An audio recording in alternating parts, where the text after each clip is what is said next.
Eva Peron? Yeah. Eva Peron was running the country down there. It was really fascinating. Don't cry for me, Argentina. The truth is I never left you. All through my wild days, my mad existence, I kept my promise. Don't keep your distance. Who in her time was called the most powerful woman in the world.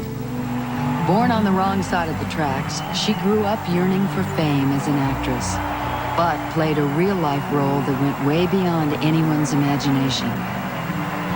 Eva Peron would rise from the slums of Argentina to become its first lady, a potent mixture of youth, beauty, and ambition that aroused fierce passions throughout the nation.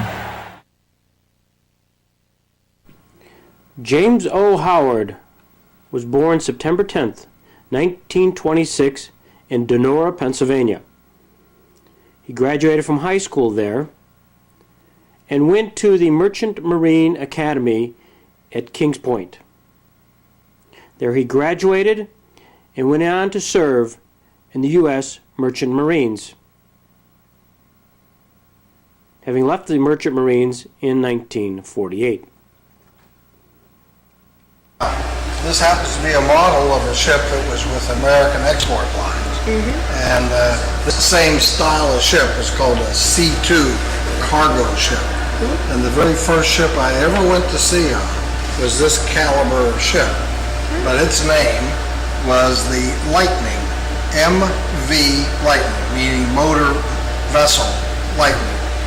And MV motor vessel meant it had big diesel engines in it.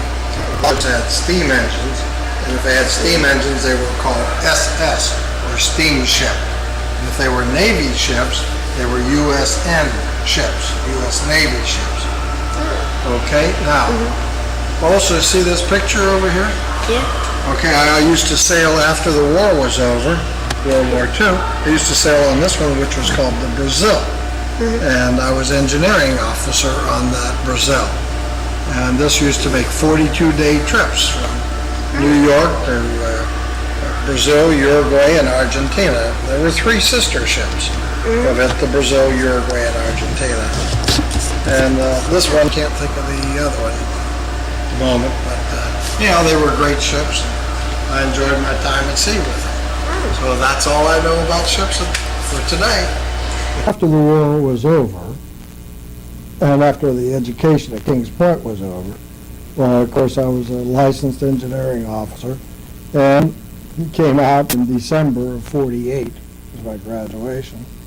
And at that time, the military certainly didn't want anybody. They were trying to dump people out. So you had to go and get a job, and my only training was this maritime engineering. So I looked around for a job, and I went with Moore McCormick Steamship Line, became a reasonably proficient engineer in their minds, having been on turbines and diesels and everything else. They had the luxury liners, Moore McCormick did, and the 3 luxury liners that they had were the Brazil, the Uruguay, and the Argentina. And I was assigned then to go on the Brazil. And the Brazil made 42-day round trips from New York to Trinidad was the stop. And in Trinidad, you would always, if you were southbound, you would always meet them northbound of those 3 ships, was the way the schedules worked out. And the northbound ship always had a party on board it for the passengers. It was a big time party time. But in any event, the 42-day trips consisted of New York, Trinidad, then frequently we would stop at Belém, which is the mouth of the Amazon River, then on down to Rio de Janeiro and Santos, Brazil, and then Montevideo, then Buenos Aires. First of all, at that time, the Argentinians simply did not like the Americans. In any event, why Evita was the big thing there. What she used to do was to call these big meetings in up at the palace, and she would stand on top. She would stand on top of the palace balcony up there, and she would come out and speak to the people, and she would always end up by somewhat telling them that she'd been a poor girl and she'd done very well, and she and her husband were going to do right by them, and she was always very benevolent in that, you see, I have this beautiful flowered dress on, or evening gown type of thing, and she would show them from this balcony.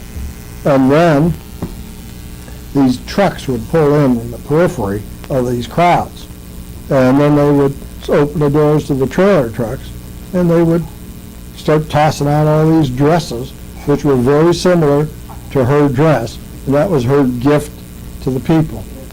They controlled all the medicinal drugs for the country. As a result, they had pretty tight control over things, and they marked up through their distribution system. That's how they made a lot of their money, by controlling the medicinal drugs. Here? Oh, sure. Yeah, absolutely. As a matter of fact, I got into real trouble unknowingly. The women's clubs in Argentina, some of them were very violently against Evita. I don't say violently, I don't mean that. They were very much opposed in writing. And I remember going, when I was in Buenos Aires, to a department store. And when I went into the department store, what I was doing was going looking for souvenirs for my mom and dad. And as a matter of fact, I got them little teaspoons type of things. But anyhow, to do that, I had to go up 3 or 4 flights in the department store.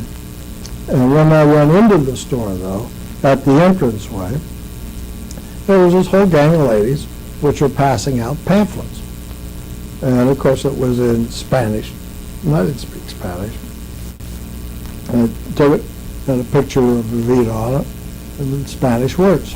Put it in my pocket, went on up to the 3rd floor, and when I came back down, the store, which had been, it was like Kaufman's or Gimbel's, the equivalent of Buenos Aires. When I came down, there was nobody there hardly in the downstairs levels. So I proceeded to start out the door. First thing I know, the police were there, and they searched you down, and I had this pamphlet on me. And apparently the pamphlet was all about Evita and the wrong things that she was doing, and her trying to present it in a different kind of light. So they were somewhat objecting to it. But anyhow, everybody who was there who had the pamphlet all had to go off to the police station. And of course, I had my passport with me. It was a Siemens, my passport. And I was then able, the worst thing in the world you could have happen to you is be turned over or asked for. They always told us that on the ship. If anything ever happens, don't ask for the U.S. Embassy. Always ask for the British Embassy. So I asked for the British Embassy. They then were able to do whatever they did in their magical ways. That myself and there was another young engineer that also had the same experience. They got us both out, and we went back to the ship. Salute to our favorite merchant marine. Thanks for all the memories, Dad. You're really special.